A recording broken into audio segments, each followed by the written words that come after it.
शीतल P Singh साहब से। शीतल जी, ये जो चल रहा है देश में, क्या ये वास्तव में भ्रष्टाचार के खिलाफ लड़ाई या जंग है, या कोई विरोधियों को ठिकाने लगाने के लिए, या एक विपक्ष खत्म करते हुए अपनी राजनीति को साधने का कोई कार्य देश में चल रहा है? क्या कहेंगे आप? देखिए, ये तो सही है कि उन्होंने पहले नारा दिया था कांग्रेस मुक्त भारत, लेकिन अब तो वो बदल गया है, विपक्ष मुक्त भारत में बदल गया लगता है। अभी ताजा घटनाएं हम झारखंड में देख रहे हैं, जहां एक सरकार थी, उसके मुखिया को ईडी ने गिरफ्तार किया और उस पार्टी ने एक दूसरा प्रस्ताव गवर्नर को तुरंत दिया, एक नाम दिया, लेकिन उनको बुलाया नहीं गया अभी तक। आज भी 2 बार वो लोग मिले हैं और आज उन्होंने अभी एक 43 विधायकों के साथ, वहां की जो बहुमत की संख्या है वो 42 है, 43 विधायकों के साथ एक वीडियो प्रस्तुत किया है गवर्नर को और सोशल मीडिया पर भी, कि भाई ये वजह क्या है कि आप मतलब इसको डिले कर रहे हैं। दूसरे, उन्होंने चूंकि जो मुख्यमंत्री थे वो जेल चले गए हैं, तो उनको तो आप कार्यभार उस तरह से दे नहीं सकते इंटरिम पीरियड में। तो और इंटरिम पीरियड में या तो राष्ट्रपति शासन हो, वहां ऐसा नहीं होता कहीं भी कि इंटरिम पीरियड वैक्यूम में हो, जब कोई वहां सत्ता ही ना हो। लेकिन झारखंड में इस समय ये एक परिस्थिति है। ये कॉन्स्टिट्यूशनली कितना सही है, ये एक सवाल है। मेरा ख्याल है कि ये सही नहीं है, लेकिन अब चूंकि हमारे यहाँ जो इन सब चीजों को तय करने की एजेंसियां हैं या कोर्ट है, उनमें एक तो विलंब बहुत होता है किसी भी नतीजे को आने में, और बहुत बार वो नतीजे स्पष्ट नहीं होते और उनसे अस्पष्टता जैसी की तैसी बनी रहती है और ये सब चीजें दोहराई चली जाती रहती। तो ऐसी सूरत में अब एक तो इस राज्य का मामला है, बाकी हम देख रहे हैं लगभग सभी विपक्षी दलों के यहाँ, जहां राज्य सरकारें विपक्ष के पास है, वहां कोई न कोई सीधे मुख्यमंत्री से जुड़ा हुआ, उनके परिवार का या वो स्वयं या बहुत करीबी, या कहा जाता है कुछ बिजनेस एसोसिएट, ऐसे सब लोगों की जांच ईडी के जरिए चल रही है। ऐसे बहुत सारे आरोप ईडी पर लगे हैं, जिसमें कहा गया है कि करीब 95% केस उसने विपक्ष पर तामीर कर रखे हैं और 5% ही इधर उधर है। उसका इस तरह से प्रयोग जो है वो दुरुपयोग की श्रेणी में आने के काबिल है। अब ये हो रहा है, जिस तरह से चुनाव छोटे मोटे हो रहे हैं, उनमें भी सरकार की भागीदारी किस तरह की है, वो चंडीगढ़ के म्युनिसिपल कॉर्पोरेशन के मेयर के चुनाव से दिखता है, जहां जो बहुमत में था उसके पक्ष के करीब 40% आपने वोट जो है इनवैलिड कर दिए। ऐसे तो फिर कोई चुनाव हो नहीं सकता। तो सारे मतों का करीब 25% मत आपने वो कर दिया, इनवैलिड कर दिया। ये इसमें जो वोट देते हैं वो कोई निरक्षर लोग नहीं है, एक टिक सिर्फ करना होती है। तो ये बिल्कुल माना जा सकता है कि इसमें असामान्य हुआ। लेकिन अब देखिए, कोर्ट्स में गया है, कोर्ट्स में एक प्रोसेस है, वो प्रोसेस लंबी है। पहले सामने वाले को सुनने के लिए 3-4 हफ्ते दे दिए जाते हैं, कई बार महीने दे दिए जाते हैं, फिर वकीलों की अपनी उपस्थित या अनुपस्थित होती है, कई बार वो लोग टाइम ले लेते हैं, टाइम मिल जाता है। ये सब करते करते हमारी परिस्थितियां ऐसी हो जाती जिसमें उस न्याय का कोई मतलब ही नहीं होता, अगर वो हो भी तो, और वो होगा इस पे भी कोई भरोसा नहीं रह जाता। इस तकनीकी स्थिति का फायदा उठाती हुई वर्तमान सरकार लग रही है, और करीब 3 मुख्यमंत्रियों पर, एक तो जेल जा चुके हैं, 2 अन्य जिसमें केजरीवाल साहब का नाम है, और एक आध नाम सीधे मुख्यमंत्री के नहीं है लेकिन उनके पुत्र वगैरह के हैं, जैसे तमिलनाडु में। तो इस तरह की परिस्थिति बनी हुई है जिसमें शीर्ष नेताओं को ही सीधे जेल में डाला जा रहा है या डालने का खतरा उन पर लटकाया जा रहा है। और उसका विकल्प क्या है, वो हिमंत बिश्व शर्मा से नजर आता है कि उनके खिलाफ सीबीआई और ईडी का जो मामला था, वो मामला उनके बीजेपी में शामिल होते ही गायब हो गया। ऐसे अनेक लोग पश्चिम बंगाल के थे जो विभिन्न घोटालों में जिनकी जांच चल रही थी, उन्होंने जब जब पार्टी बदल के अपने को बीजेपी में शामिल किया, उनके खिलाफ जांच खत्म हो गई। हमने महाराष्ट्र में देखा, छगन भुजबल के खिलाफ जांच एजेंसी ने कोर्ट में बताया कि साहब फाइल ही गायब हो गई है। तो ये जो ये जो विद्रूप है, इसको बहुत परिभाषित करने की जरूरत नहीं है। दूसरी ओर हम क्या देख रहे हैं कि जेएनयू का एक नौजवान है जिसको आपने एक मामले में यूएपीए वगैरह लगा के अरेस्ट कर लिया, जो चार्जशीट वगैरह की समीक्षा अखबारों में और विभिन्न जगहों पे छपी है, उससे लगता है वो मामला जैसा है ही नहीं, उसका कोई सीधा इन्वॉल्वमेंट नहीं है, टेढ़ा भी नहीं है एक्चुअली तो। और न उसने कोई हिंसा की है स्वयं, न हिंसा की वकालत की है। पता नहीं है कैसे उसको षड्यंत्रकारी बना के 3 साल 4 महीने कितने दिन हो गए हैं, और अभी हाल में 13वीं बार उसकी सुनवाई की डेट जो है अगली डेट हो गई है। तो इस तरह का हम देख रहे हैं। दूसरी खबर आ रही है कि जो संसद में शहीद आजम भगत सिंह की डुप्लीकेसी करने की कोशिश करते हुए कुछ नौजवान अभी पकड़े गए थे, जो उसमें कूदने उदने की कोशिश कर रहे थे, जी, कूद गए थे और कुछ जी, धुआं छोड़ दिया था और जी, बेरोजगारी से पीड़ित थे, जैसा उन लोगों ने बताया था।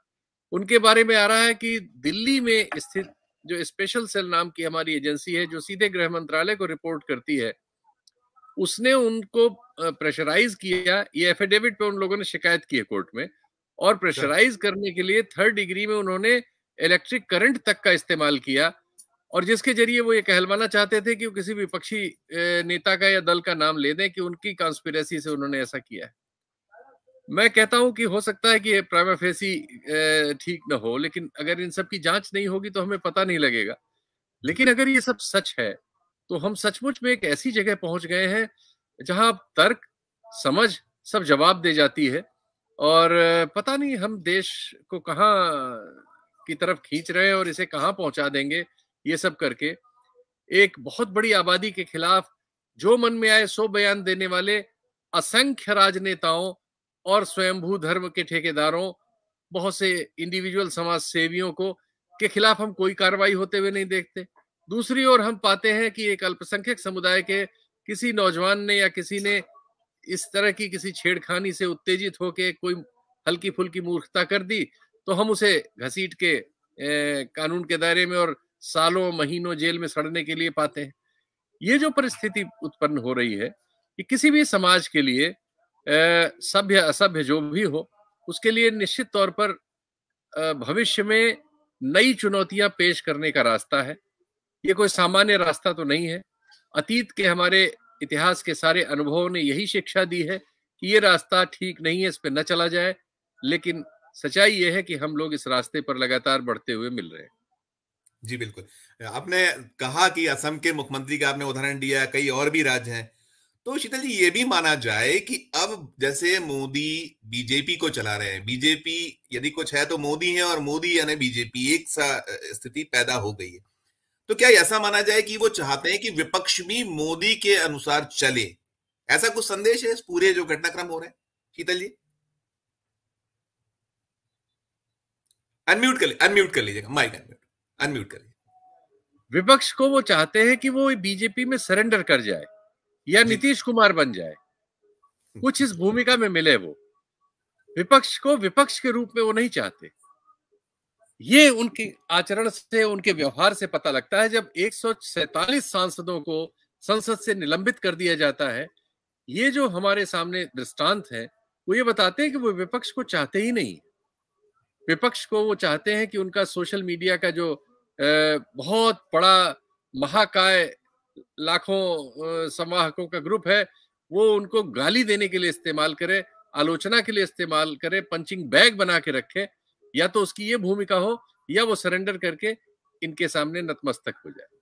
शीतल जी, मैं आपके पास आना चाहूंगा, खासकर मैं उस विषय पर चाहूंगा आपकी टिप्पणी, जो मल्लिका अर्जुन खड़गे जी ने अभी एक बड़ा गंभीर चिंता व्यक्त की थी कि अंतिम अवसर है, अंतिम मौका है।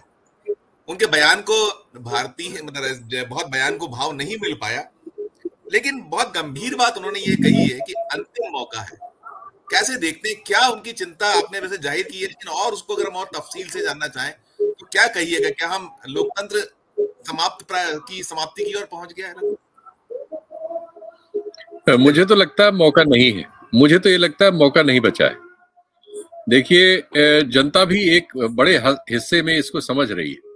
आप जंतर मंतर पर अभी ये जो मशीनों के धोखाधड़ी का मामला है, इसको जी, लेके कोई पॉलिटिकल पार्टी नहीं, सर्टेन मतलब सामाजिक तौर पर काम करने वाले कुछ बुद्धिजीवी और कुछ समाज सेवी लोग, कुछ वकील वगैरह, इन सब लोगों ने एक कॉल दी और हजारों लोग वहां आए।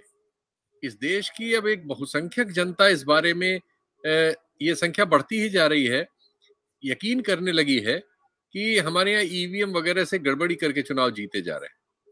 ये लोकतंत्र में एक बड़ा अविश्वास है, उसका एक संकेत है कि लोग ऐसा सोचने लगे हैं। मल्लिकार्जुन खड़गे इस देश की दूसरी सबसे बड़ी पार्टी के अध्यक्ष हैं जी। 12.5 करोड़ उनको वोट मिला है, कई राज्यों में उनकी सरकार है। वो अगर ये कह, और वो उनकी उम्र 82-84 साल की है, जी। आजादी के बाद से ही वो किसी न किसी रूप में हमारे विधायिका और संसद में रहे। अगर उनके अनुभव से उनको ये लग रहा है, तो हम लोग तो जो चीजें घट गई हैं और जो घट चुकी हैं उनके आधार पर ये कह सकते हैं कि भारतीय जनता पार्टी अगर ये दावा कर रही है कि उसे 400 या 414 सीटें मिलने जा रही है, वो रिकॉर्ड तोड़ने जा रही है, तो इसके पीछे उसने आधारभूत संरचना पैदा कर ली। और आपने कहा ही कि बजट में उन्होंने कोई लॉलीपॉप नहीं दिया, उन्होंने टच ही नहीं किया। मैं कह रहा हूं नहीं, उन्होंने उल्टा किया। उन्होंने शिक्षा में, स्वास्थ्य में, एग्रीकल्चर में इसमें कटौती की। बिल्कुल उन्होंने इसमें कटौती की। उनमें ये साहस है, उनको ये पता है कि वो चुनावों को कैसे अपने पक्ष में बदल सकते हैं। इस दौर को वो दूसरों से बहुत आगे तक समझे हुए हैं, बहुत आगे तक उनकी तैयारी है।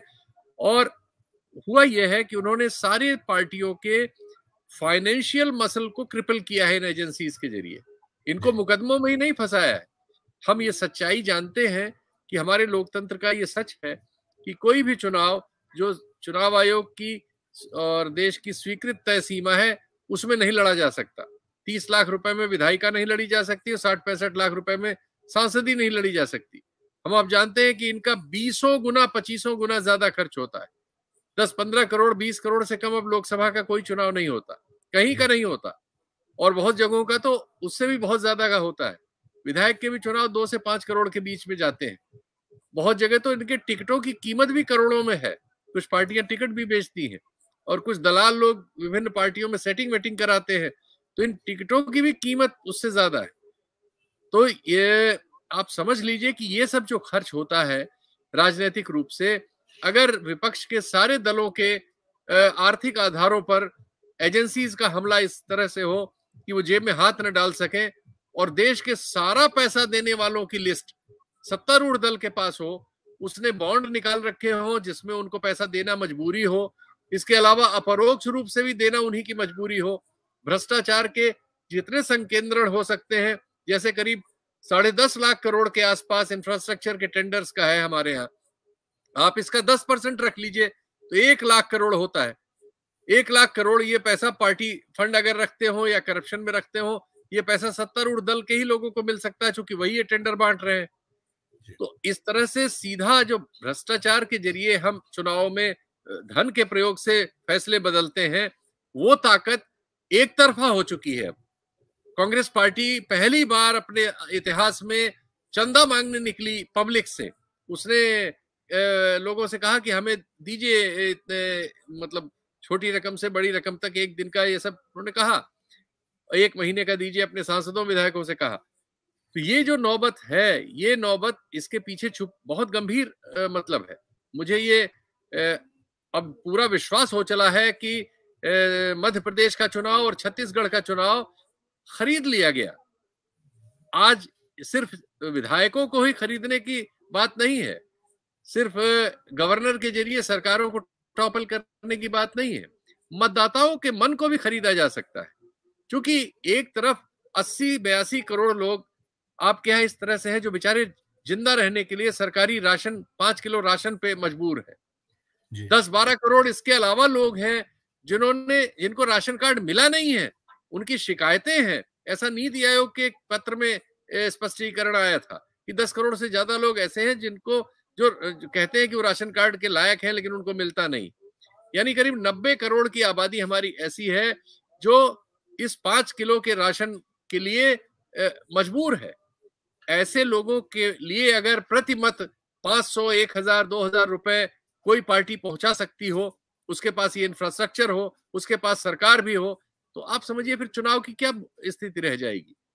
मुझे लगता है ये काम हो चुका है और ये सारी तैयारी है और ये बड़े आराम से वो करेंगे, इसमें कोई दिक्कत उनको नहीं होती, क्योंकि हम एकाएक देखते हैं कि सोशल मीडिया पे बहुत बड़े बड़े जो इन्फ्लुएंसर्स हैं, जिनके लाखों फॉलोअर हैं, वो आज से पहले सरकार की आलोचना करते हुए मिलते थे सालों साल, एकाएक उनका रंग बदल गया है। और आप पा रहे हैं कि वो एकाएक सरकार में बहुत उन्होंने अच्छाइयां दिख रही हैं, और लालू चारा चोर हो गए हैं, और सोरेन जो है डकैत हो गया है, केजरीवाल ने घोटाला किया है, कांग्रेस तो घोटालेबाज है ही है।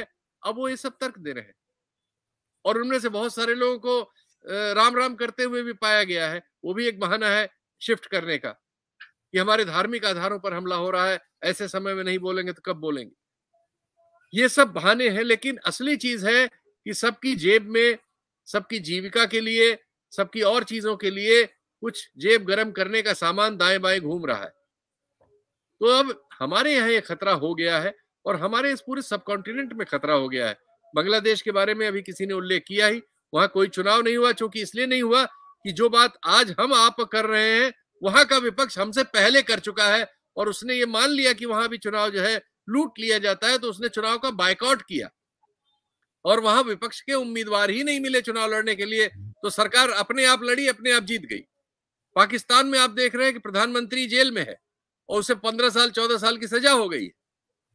तो ये पूरे इलाके में, हमने पूरे सब कॉन्टिनेंट में 47 के बाद जो आजादी पाई थी, अब हमने उसको लगभग खोने की तैयारी कर ली है। काफी हद तक हम खो चुके हैं, और हो सकता है कि ये सचमुच में आखिरी चुनाव हो, ये कहने के लिए कि चुनाव भी हमारे यहाँ होते हैं। बाकी ये चुनाव किस तरह होगा, मुझे इस पे बहुत शंकाएं हैं। और जिस तरह का उन्होंने अपना सारे सिस्टम पर कब्जा कर लिया है, हमारे आपके पेशे पर जिस तरह से कब्जा किया है, किसी और की हम आप क्या बात करें। पूरे मीडिया को जिस तरह से हम आप पा रहे हैं, हम में से जिसकी भी उम्र 20-30 साल पत्रकारिता करते हुए बीती है, या 40 साल बीती है, वो कभी ऐसे दृश्य की कल्पना कर सकता था? ऐसा कभी वक्त भी होगा?